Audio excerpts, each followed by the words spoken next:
All right, well, hello and welcome, everyone. Today's Landscape Ontario COVID-19 Town Hall is going to focus on guidance for employers as the province transitions through step three of our reopening plan, information on how employers can ensure their workplaces are safe and in compliance with provincial and local health regulations.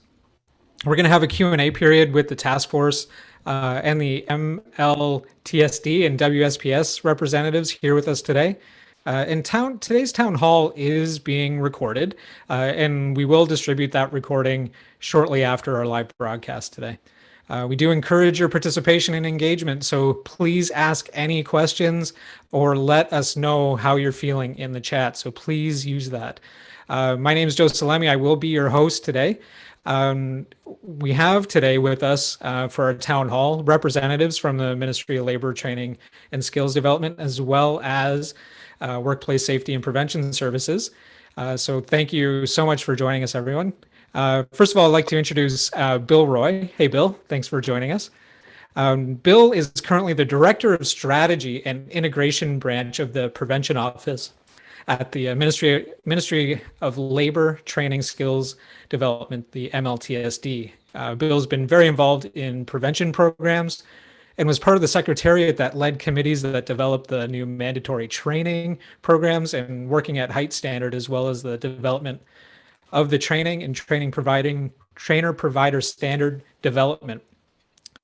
He attended the University of Western Ontario to study biology and St. Lawrence College, Kingston campus to study civil engineering. Please join me in welcoming Bill Roy. Bill, thanks so much for joining us. We also have Wageesh Yajaman. So thanks so much for joining us, Wageesh. He's the manager of specialty services for WSPS. He has 2 decades of experience serving WSPS customers in areas such as noise, air quality, and confined spaces. He's a certified industry hygienist and a Canadian registered safety professional. Wageesh, thanks so much for joining us.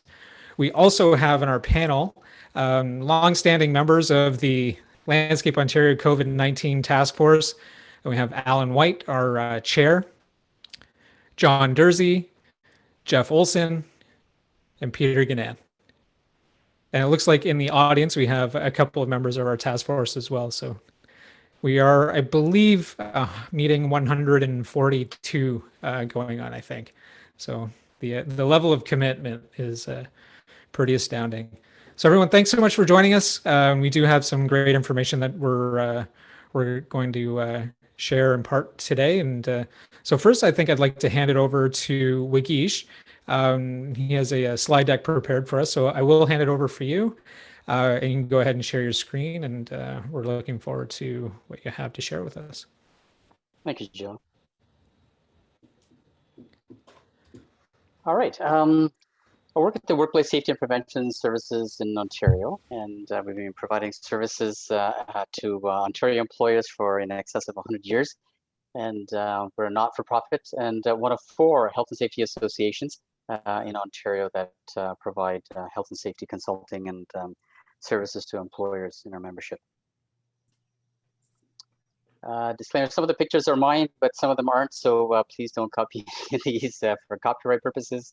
Another disclaimer component is that information continues to change as we go through the pandemic, and the information that I'm providing you is the best available information that I have. As it currently stands, that doesn't mean that it won't change.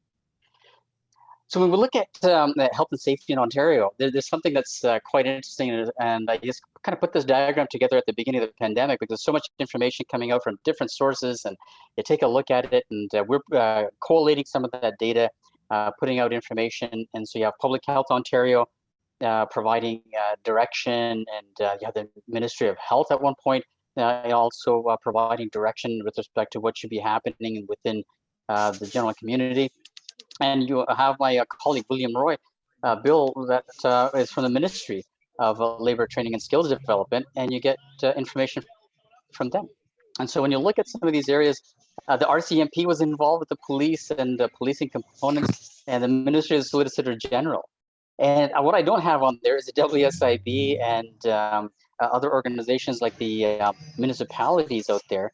And that also provide direction and information with respect to what's happening and what you should be doing and keeping aware of.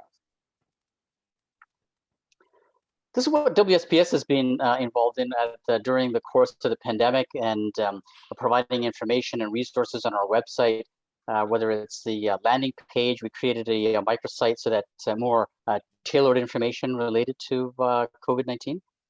Safety plans, which were a very big issue of how what employers needed to do to comply with the legislation, and giving the sample plans for that, so you're not having to reinvent the wheel, providing templates.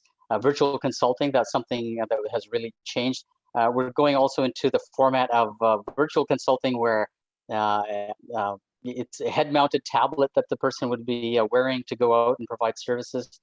So looking at new technologies and bringing those to light as to how to go about providing the services for employers who need it most. Podcasts, that's something that you can listen to and from our website. That I would highly encourage you to take a look at, that be relevant to small businesses and large ones at that. A really big component that is emerging is the psychological safety aspect of the workplaces and what people are experiencing, what we've all experienced, whether at home, working from home, or within our individual workplaces and going in. And that's gained a lot of prominence and better understanding with respect to workplace violence that has taken place in some environments. And you've seen pictures of those on YouTube with what's happened at some grocery stores, and masking, unmasking, and some ugly behaviors associated with that, all because of the stress associated with what we've experienced. So there's virtual courses, and you can read the rest of it in relation to different industries and industry sectors that we've tried to tailor information to. And I also want to put out the app that we have available to you that takes a look at providing you the latest information and what employees need to know, and that can be downloaded. And not to miss the point that we're talking about in the pre-conversation about different languages associated with workplaces, including in the agricultural sector, so including French, Spanish, and Mandarin sources of data that we have available to people and to be able to access. If you're interested, this is the QR code. If you take a picture of that, it'll take you to the app, and to be able to get in and to download that piece of information for yourselves and get the details that you need for your workplace. Risk assessment. This is something that I took a picture of this. It was actually during the lockdown that I took this picture, and you start seeing some of the elements associated with the animal activity, and you start to make assumptions of what happened. Maybe this was a poor risk assessment that happened here, underestimating the risk, indecisiveness in crossing the road or not, or just poor judgment in associated with the risk assessment that was done. And so you look at this picture and you make some presumptions associated with that. You get closer. And it's like, oh, that was not what I thought it was. And you start to see things a little bit differently. So make sure that when you're looking at and doing your risk assessment, that you get the facts, and don't be hasty in assuming certain things and associated with what's out there. And emotional reactions associated with that. When a Bill's group comes up with recommendations and guidance and information, there's usually an emotional reaction associated with that. But stay calm and take a closer look at where that information is coming from. Which jurisdiction is it really applying to? And are you part of that jurisdictional component as to how it may apply? And just a caveat there, no animals were injured in the process of making the slide. With the risk assessment component, there are different aspects that we've seen here, right? Close contact with respect to people and working with others, close spaces. So within the confines of a office building or retail environment, and how close people are. Crowded places, we've all experienced that with the malls being reopened, and all of a sudden the insurgence of people standing at windows to get inside. Forceful isolation, right? And it's interesting guidelines that you get out there with the I think it was a Korean government that said no fast-paced music in gyms so that people are not forcefully exhaling. And they actually have it in guidance with respect to the number of beats per minute that the music can be played at within a gym, and prolonged exposure, of course, to the particular SARS-CoV-2 virus and the potential effects that we've all seen and unfortunately experienced. This is something that we've all seen, right? The hierarchy of controls, looking at, this is a classic way of, one is better, one is not as great, the effectiveness of it, and elimination, substitution, engineering controls, administrative, and the PPE.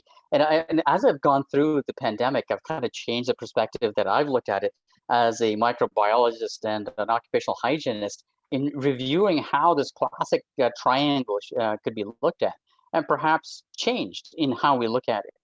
And so I challenge you to take a look at it from a different perspective and looking at it in the form of layers of control that are there in the work environment, and how and what we can be doing to control this. So rather than looking at as a hierarchy and a top down, looking at layers of controls that we can place to reduce and mitigate the chain of infection that's associated with this virus. And there's still a potential for a gap to occur for this virus to promulgate itself and to move through our population if these controls are let down, and the vaccine being one of those forms of controls that we currently have in place to protect people.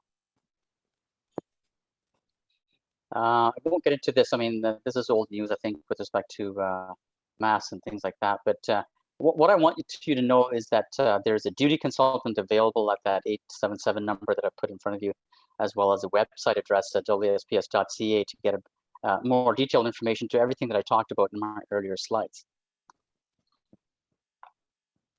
So I'll stop at this point.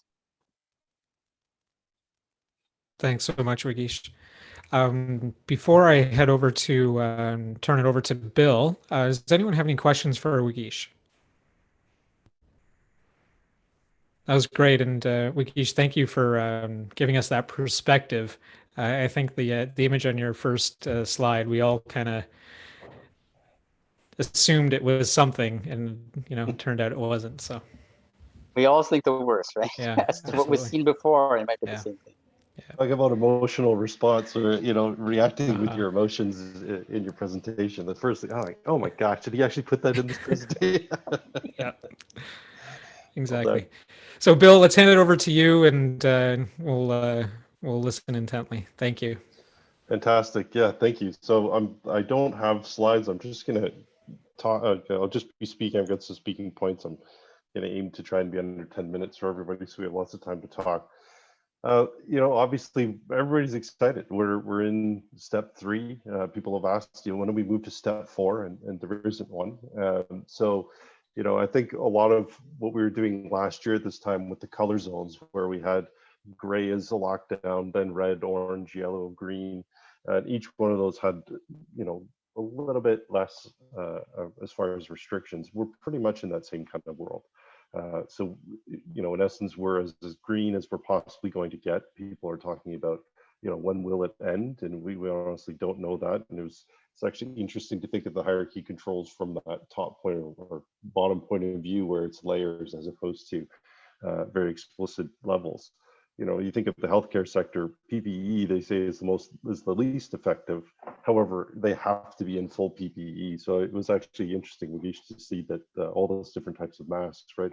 Questions of whether or not it's a source control mask or trying to protect yourself, as a surgical grade mask or up to an N95. Those have certainly been questions that we've been getting.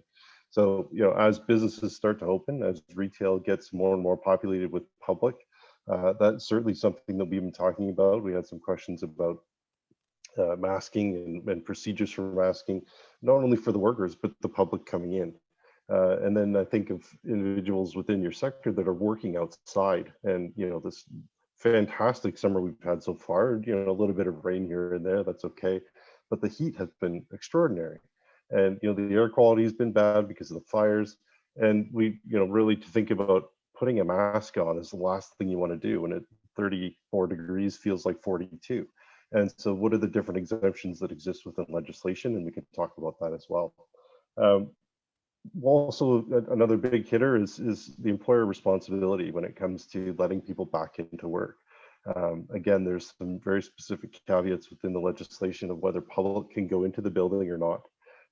There are exemptions to say you can take your mask off as long as all of those different physical distancing, the public health measures are being put into effect within the workplace, and you've got some ventilation. So it really is starting to ease off. However, the expectation is that if you're going to be close to one another for any prolonged duration, that you would be masked. That would apply inside or outside. One thing Wagish talked about was the safety plan. So we made a commitment within the budget that we would have an application. So safety plan app, it's going to be more than that. We hope to have considerations for the future of work, right? When COVID goes, this particular strain or all the variants of concern finally become part of the regular flu season, it's likely, very highly likely, that there will be another, right? There'll be another form of virus that we have to worry about. So work has changed, and a lot of work for those working in business has moved to virtual as well. So I think a lot of what the work that you do is not going to be as impacted by that, and it won't really be like a gig economy that will hit you. But those are some of the things that we as government are thinking about: is what does that future workforce look like, and how do we put things in place now to be prepared for the next the next emergency like this.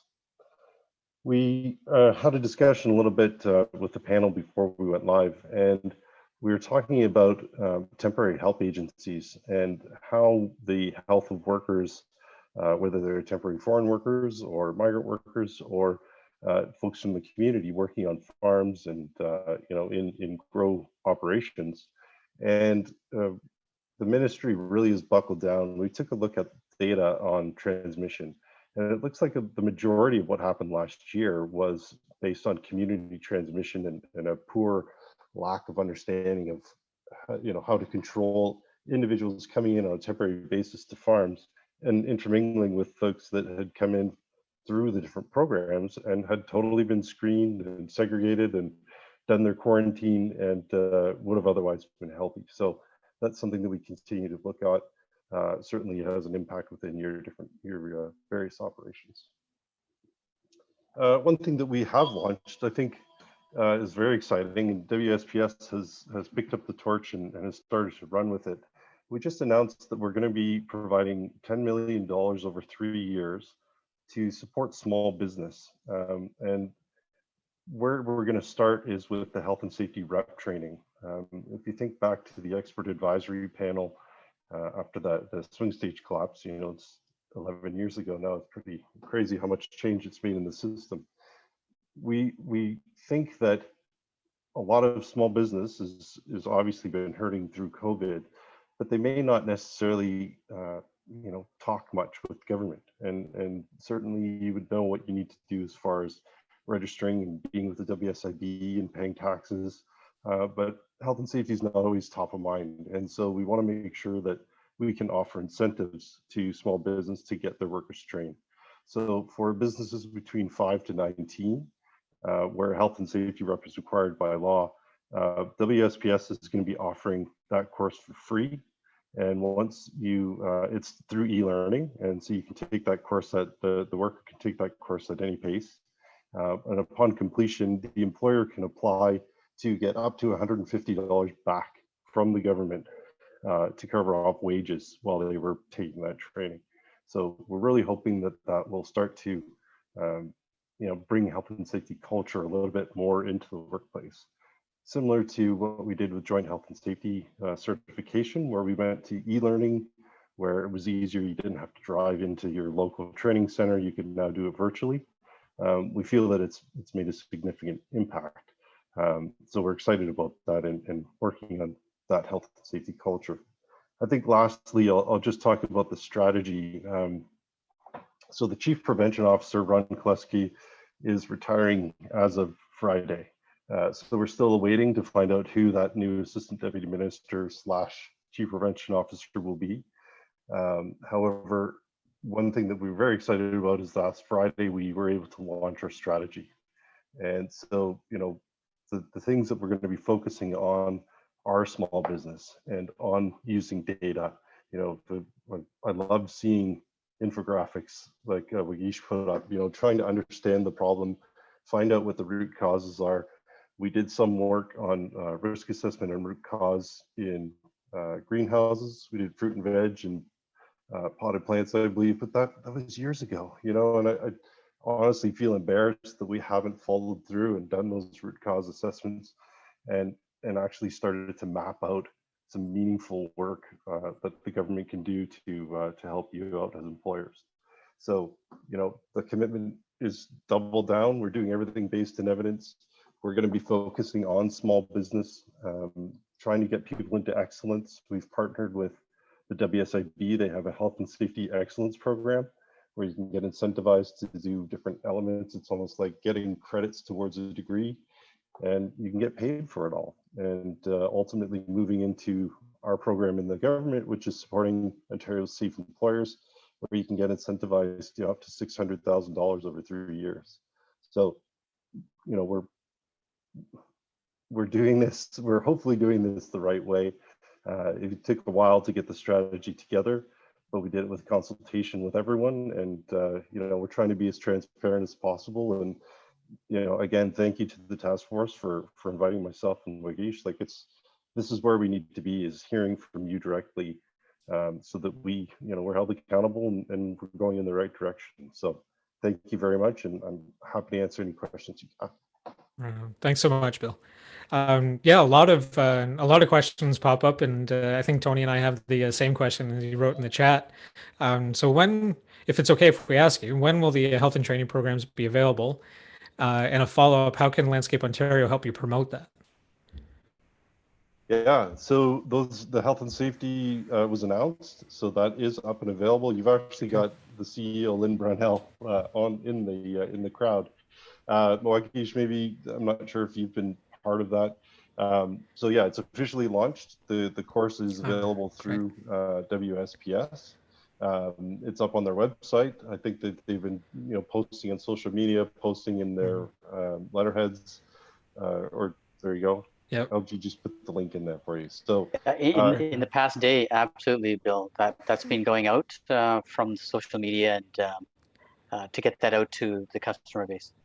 Yeah, and how can you help promote? Yeah, absolutely. Tell everyone. You know, our goal is to hit 20,000 businesses a year.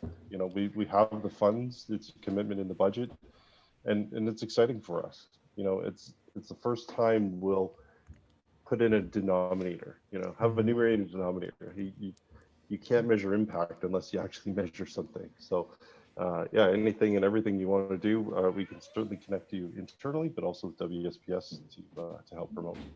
Right on. Absolutely. Yeah, we'll definitely help promote it. And thanks, LG, for posting it in the chat. I would like to connect with the panel, the task force members that are on our panel today, Alan, Jeff, Peter, and John.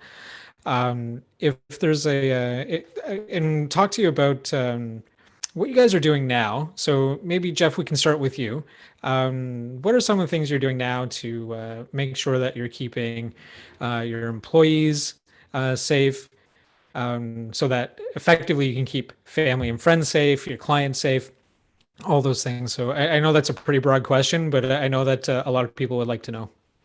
Yeah, for sure. And thanks to the two panelists, Wagish and William, Bill, for coming out today and sharing your thoughts. I had a question for them as well, and maybe after I go through this, they could answer. And that was that we were visited by the MOL numerous times. We're a farm. We have numerous farms, and we were visited by the Ministry of Labor numerous times, looking at COVID compliance and how we were rating and all that kind of stuff. And I was surprised that on the latest visit, which was like 2 weeks ago, that there was nothing asked about the vaccination level of our team. And so my question is, after, and again, you guys can think about it, and after I talk, maybe you can answer, but when is that going to become a criteria for the Ministry of Labor in terms of relaxing internal policies in our workplace. So just think about that, and I'll mention what we're doing internally in terms of health and safety, keeping our team safe. We had of course, all of everything everybody else is doing in terms of masking and all of that kind of stuff, and eye protection on assembly lines and all of the PPE that was required. We've been very strong on that, but recently, just this Monday, we relaxed our outdoor mask policy we went over and above what the ministry's request was, which was and in every visit we were told that if workers were able to stay 6 feet apart, then they did not have to wear a mask outdoors. That's what we were told, but we did not implement that. We had a mask policy, even if you're 6 feet apart. If you're on our properties, you're wearing a mask. End of story. So we just relaxed that starting Monday. And how we did that was we based it on a survey, an anonymous survey of our teams in various locations to say what was our percentage of vaccination.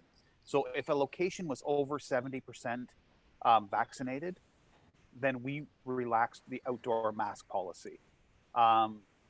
It was something that we thought, okay, we're kind of feeling this out a little bit, and I'm not sure if employees were thrilled, especially at the one location that didn't make 70%, and we didn't relax their policy. We held that in place for that location only because our survey results told us that they were not over 70%. So we're doing that. And really the whole, sorry to keep going here, but the whole thing I really want to do going forward is to implement a vaccine mandate across all of our locations. Similarly to what the schools are doing, and so all employees and visitors to the locations would have to, I want to say, present a vaccine card, not just tell me you're vaccinated. I want proof that goes in your HR file that says you're vaccinated to be employed at our facility. So at our facilities. So that's what we're doing. Thanks, Jeff. Appreciate that. Bill or Wagish, can I come back to you to answer Jeff's question? Certainly. So Agish has put a comment there saying vaccines are a great addition. They're control, and I totally agree. So, when that's one of our big questions is when are we in fact going to be taking vaccines into account?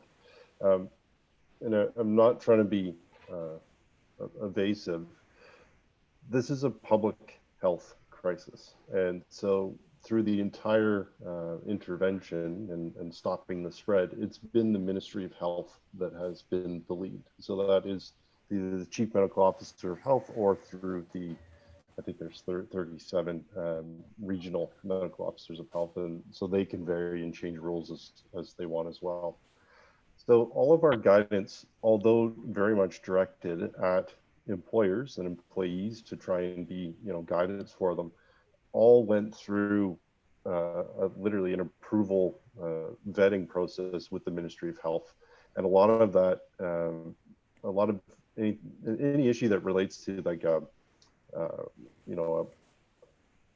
public health matter, it's their language, not ours.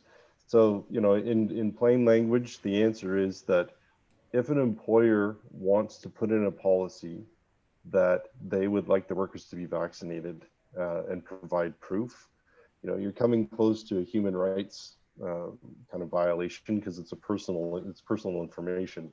However, that policy is something you can put in place. And so as we were talking about, we see it in some of the schools now, whether it's a specific school like University of Western or Santa Clara University of Guelph, or different workplaces. There was a leak of a briefing document for the premier, and it talked about all the different folks in healthcare, right? That anyone coming back had to be double vaxxed, and whether they could actually put that in as a rule.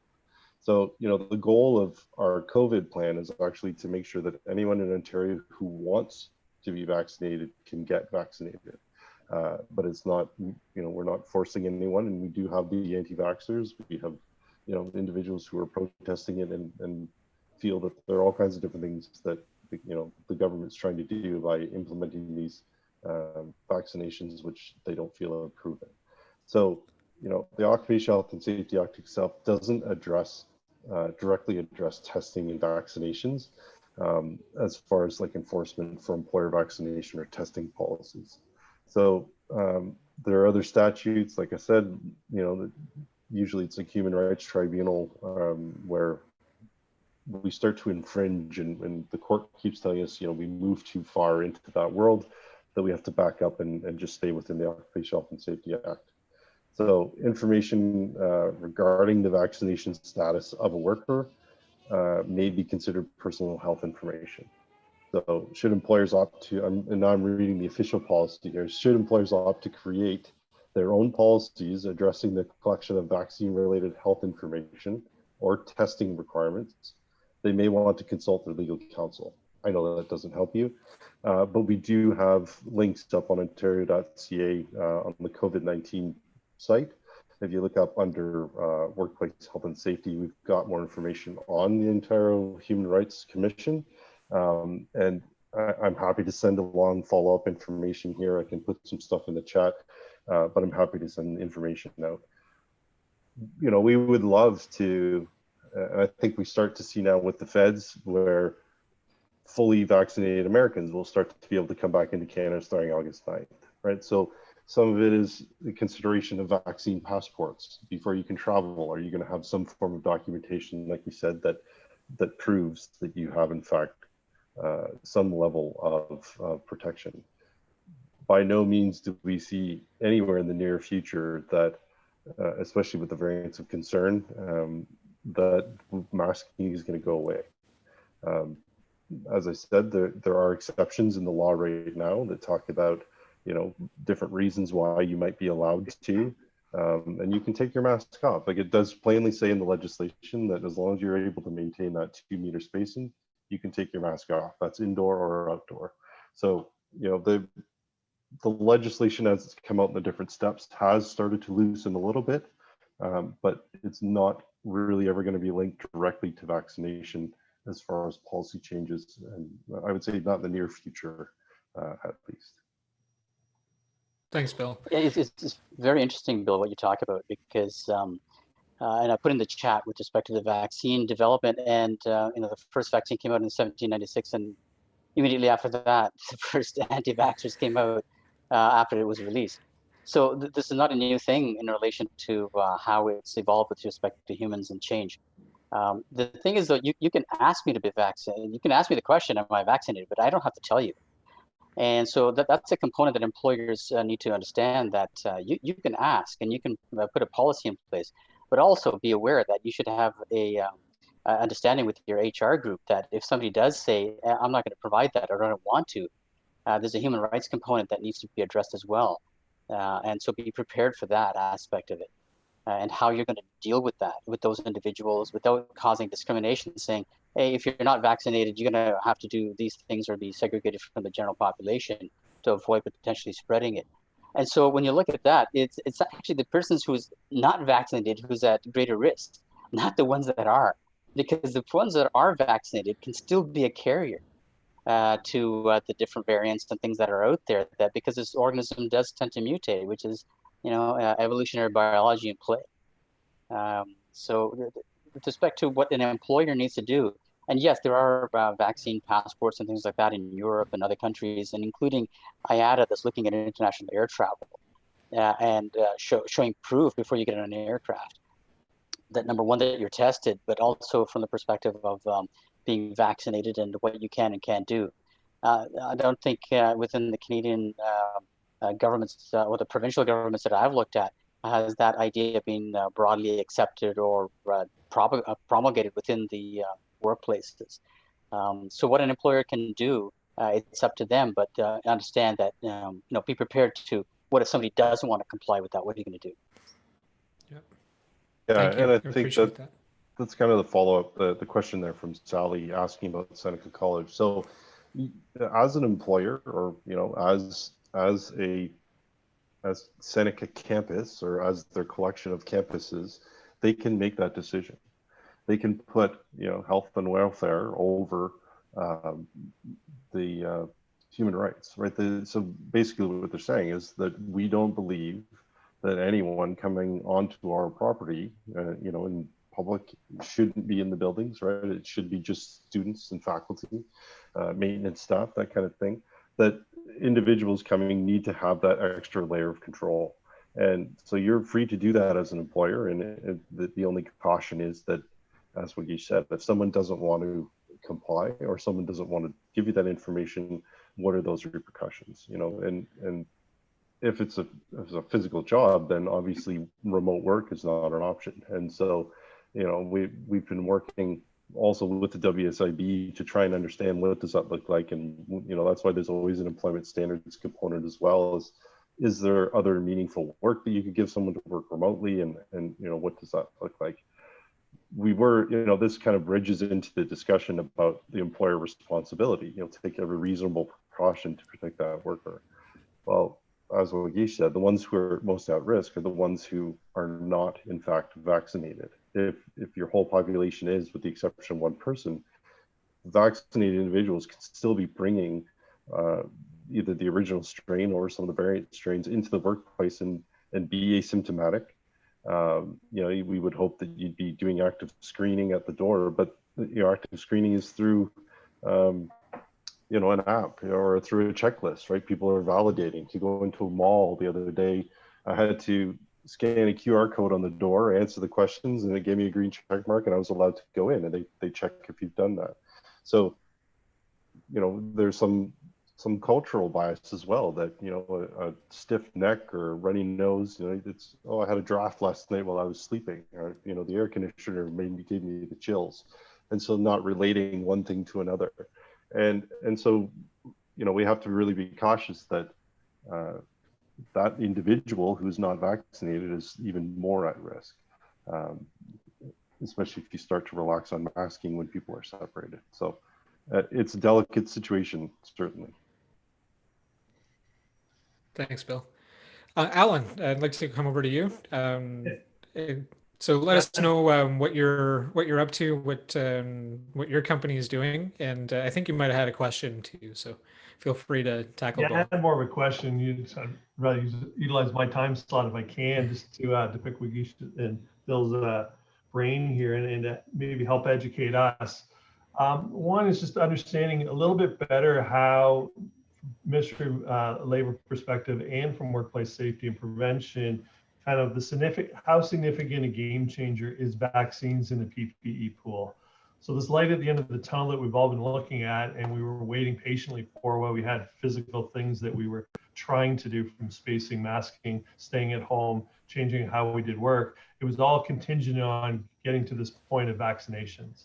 So now that we're here, the second part of the question is, if vaccines are part of, as you allude to in your chart there, Wagish, the PPE perspective, we already have in the workplace as employers and as employees requirements under health and safety protection, that things like safety boots, high-vis clothing, glasses, safety glasses, masking, those are all mandated. Employees don't have a choice.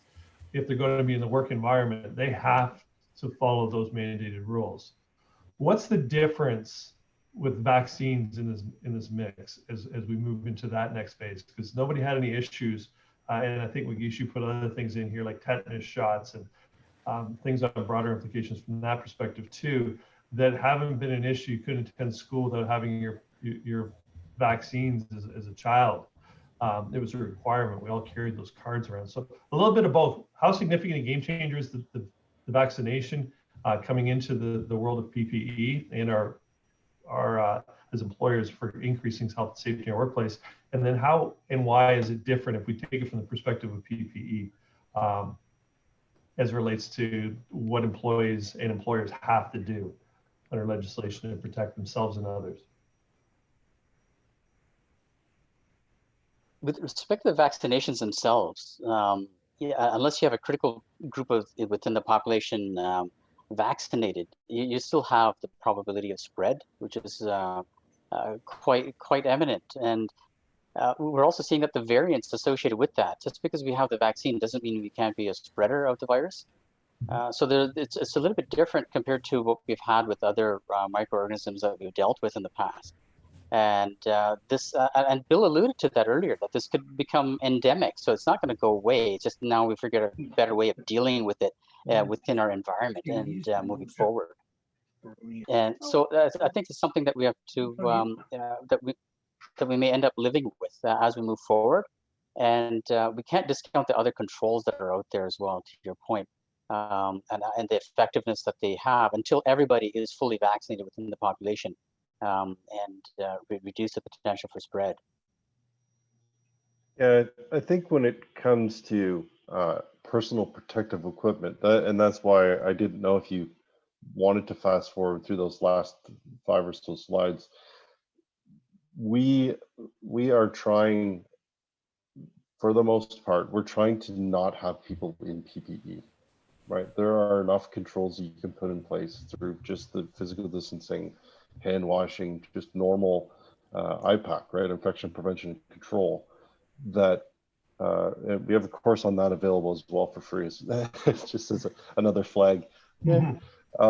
And we, if it ever came down to the fact that it had to be mandated, I honestly don't believe that would fall within the Occupational Health and Safety Act. I think that would again be a public health matter. There has been talk that we're not, two and done, that they're more than likely this is part of, as Wageesh said, endemic, that we'll have to get boosters of this same, to combat the variants of COVID. It's separate and distinct from the flu season. The flu was actually down, and ironically, that's probably because none of us were close to one another. And so, again, I honestly don't think that a vaccine would be mandated within the Occupational Health and Safety Act. It would be as a recommendation coming through some form of public health, whether that's Ontario Health or the Ministry of Health. Ontario Health as the agency or the Ministry of Health. A little bit of the pushback we're getting, we're starting to feel with employees, because a lot of Canadians have a pretty high level of vaccination compared to a lot of areas in the world.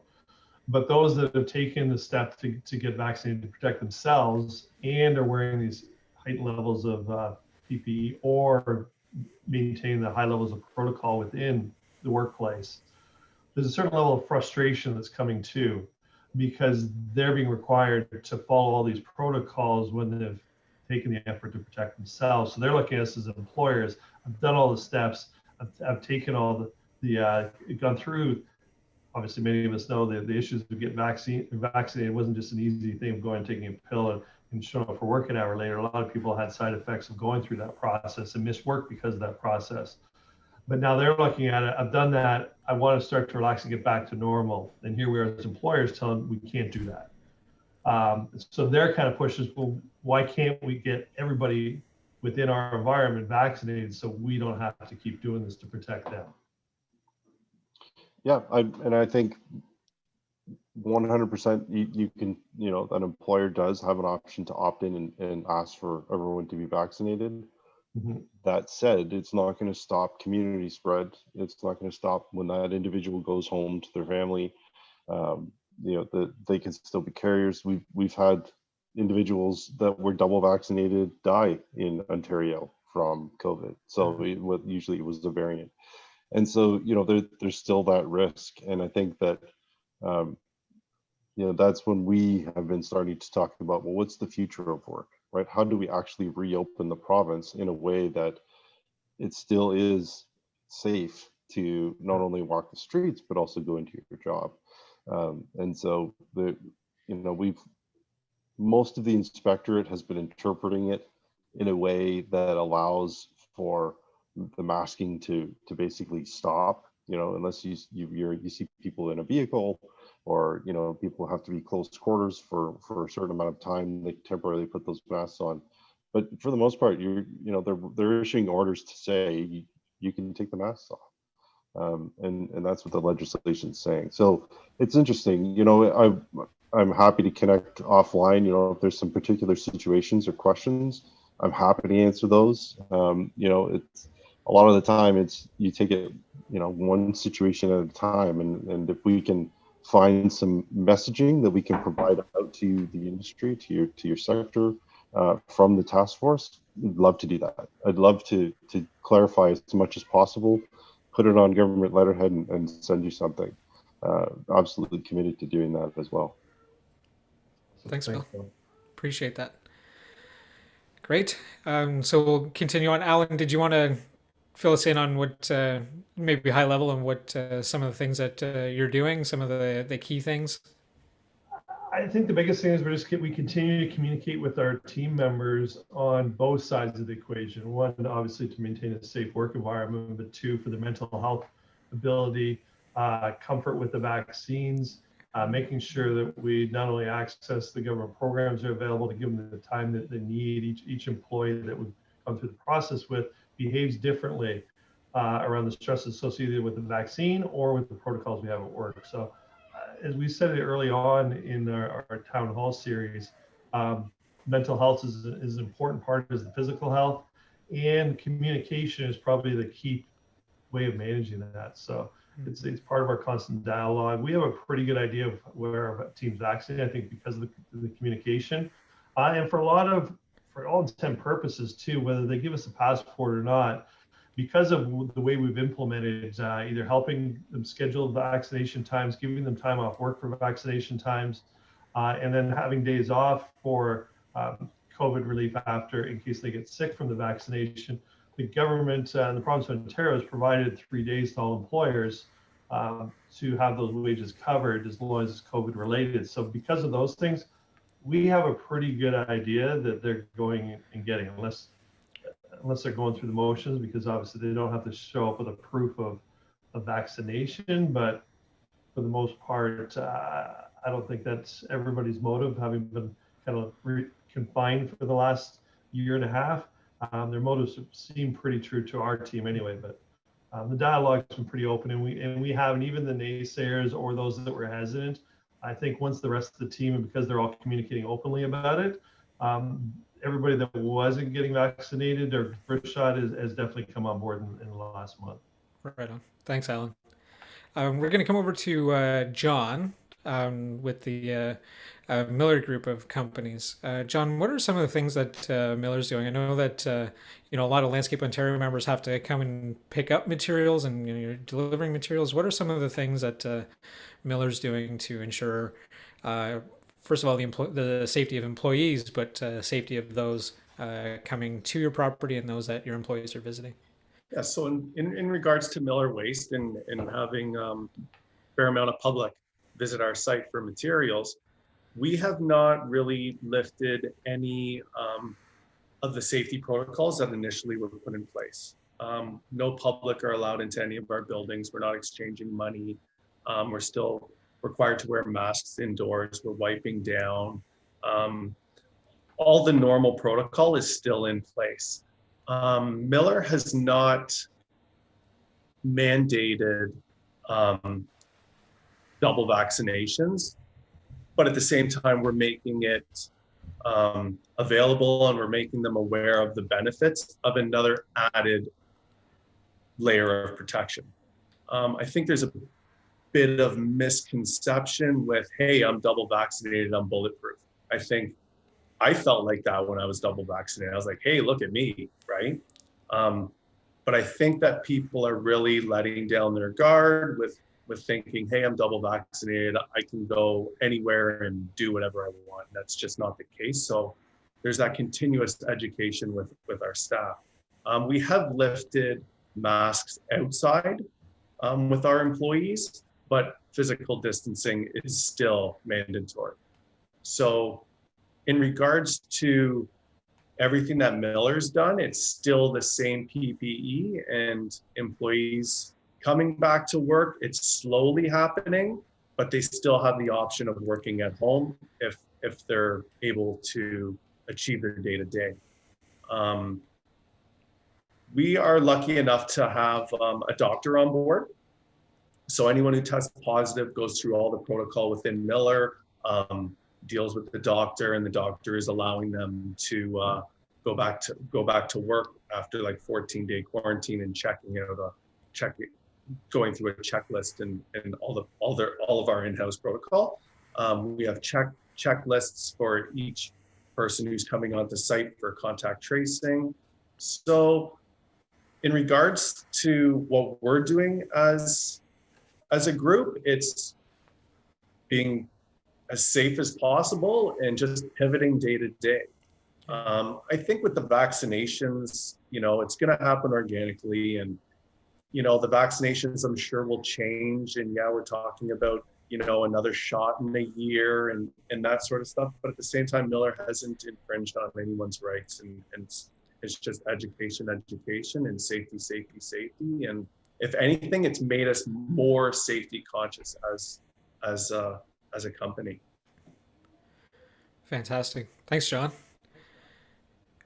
Wagish, I noticed that you had something in the chat. Maybe you want to expand on that. Yeah, just to expand upon the point, it's great that you mentioned that with respect to being vigilant. And this is so mentally tiring after so many months of going through this thing, and people just want to be able to go back to normal. I think the new normal that we have to face is going to not look like exactly the way it used to be before, with respect to even the vaccine and this microorganism changing again. I mean, look what happened in I believe it was Australia, looking at the new variant and what happened there in relation to lockdown. And this is on an island where you think things are more contained. So I don't want to sound like doom and gloom in this whole scenario, but I think we have to adapt as quickly as this little microorganism in dealing with this particular issue. And although we're mentally tired of this, I think we need to also evolve just as quickly to adapt to that environment and protect all of the members of our public, and especially with air travel and things like that opening up. This scenario is going to change again with respect to what we need to be keeping in place and still continue to be vigilant. Yeah, absolutely. Thank you. And Peter, we're going to come over to you. We'll give you the last word.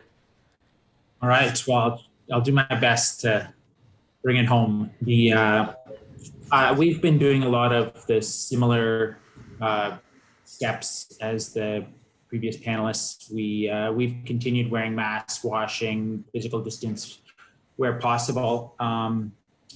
We have encouraged our staff to get vaccinated, and I have alluded to the fact that the vaccine will accelerate the return to normalcy. I have no idea when that is exactly, but all signs point that way. I think in Ontario right now, we have 1 case per 100,000 is our current case rate, which is very low.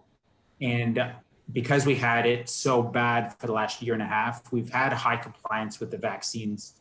And I think unlike Australia, where they've had low numbers through most of the pandemic and then low vaccine uptake as a result, that's why they're vulnerable, I think, to this surge. And I'm hoping that doesn't happen for us, but obviously we have to keep pushing the vaccines. And I mean, I'm going to ask a specific question. We've had a lot of general talk about vaccines in general on the big picture, but like as an employer, my main focus is to keep COVID out of my company, to keep my workers safe. And I have had COVID in the company. I've had crews where I've had individuals test positive. Our protocols on our crews have kept the other crew members safe, so I haven't had spread within my company. So I'm grateful to my staff for that, at least. But it's very expensive to have staff missing due to our sick leave policy, to have COVID go through a crew and have crews shut down. It's very expensive for me to have multiple vehicles going to a job site. Most of my work is downtown Toronto, and parking is like $30 a day if you find a paid spot, and it's $100 a day if you get one of those little yellow ticket spots. So my goal is to get my staff back into a single truck. And right now I have 2 people in some trucks, but I have one of my maintenance crews has 5 people and a crew cab, and they're taking 2 vehicles everywhere because, we want to keep it as reasonably safe as possible.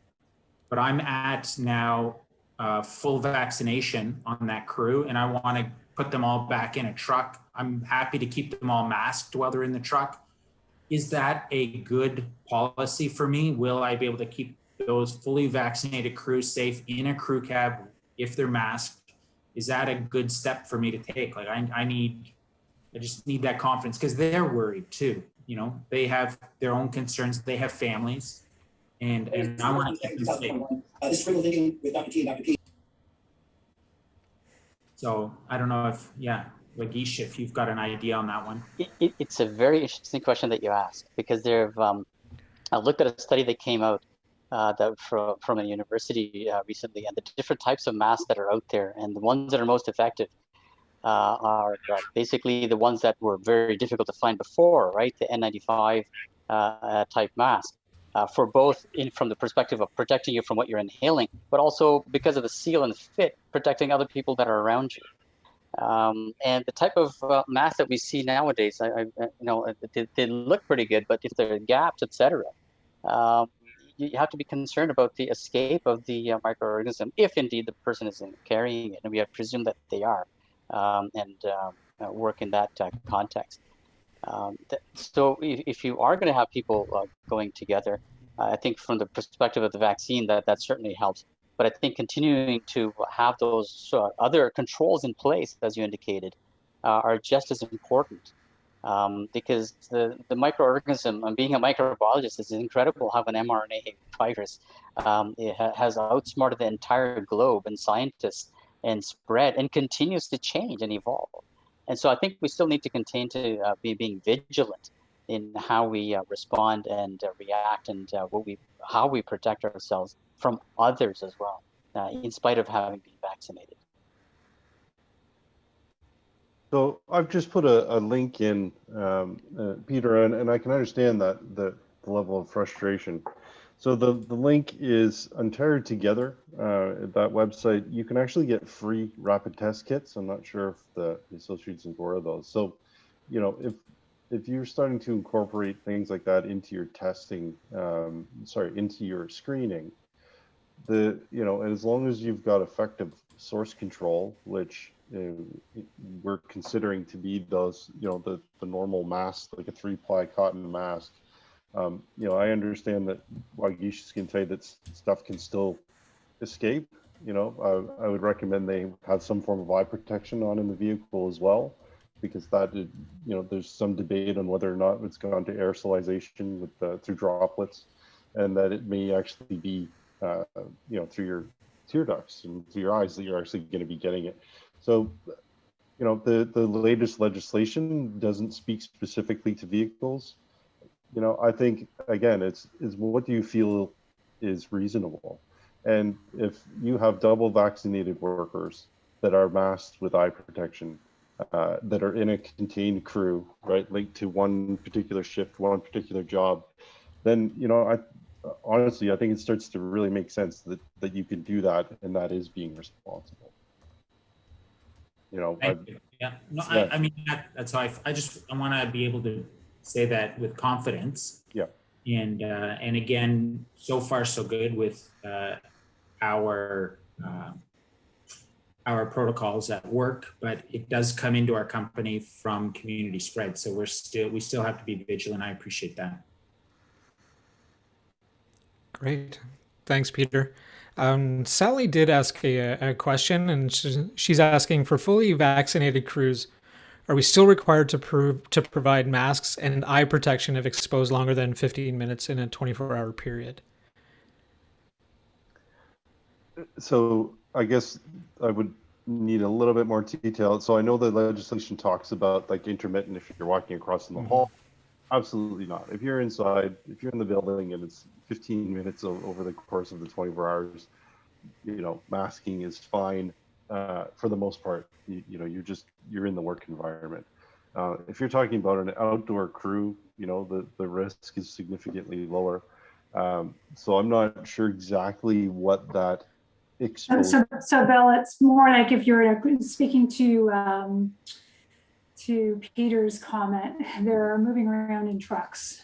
I think you just answered the question actually towards the end anyway, before I had, or after I had written that in, but suggesting that if we've got a 15-minute exposure cumulatively in a 24-hour period, the compliance legislation that we learned about at a recent meeting with the Minister of Labor that you were kindly sharing with us at the WSPS advisory group, is that still required? So if you've been vaccinated, because when you mentioned it several weeks ago, it was before the vaccine piece came forward. So Right. My question now references a different situation. If you have two individuals in a truck, you're exposed more than 15 minutes cumulatively in 24-hour period, are we still looking at the eye protection and the masking combined, as was suggested about 4 or 6 weeks ago?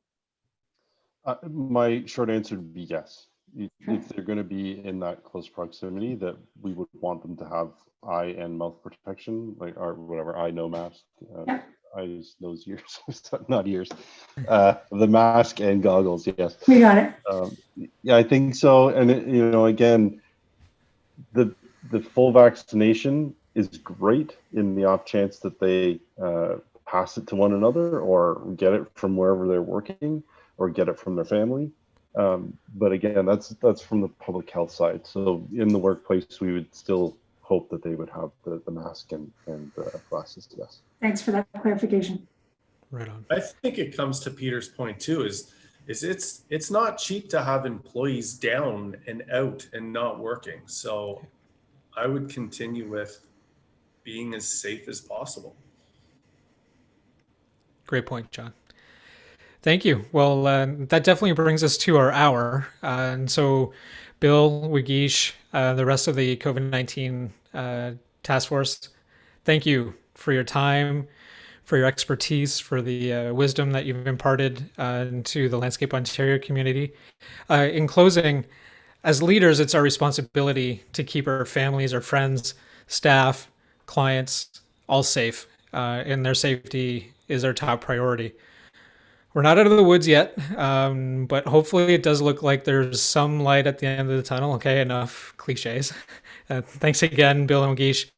On behalf of Landscape Ontario and our member community, for your time and your expertise. To our great panel, thank you for your leadership and guidance. It's so appreciated. Thank you all. Until next time, I hope you're staying positive while testing negative. Take good care. Thanks, everyone. Fantastic. Thanks, Thank you. everybody.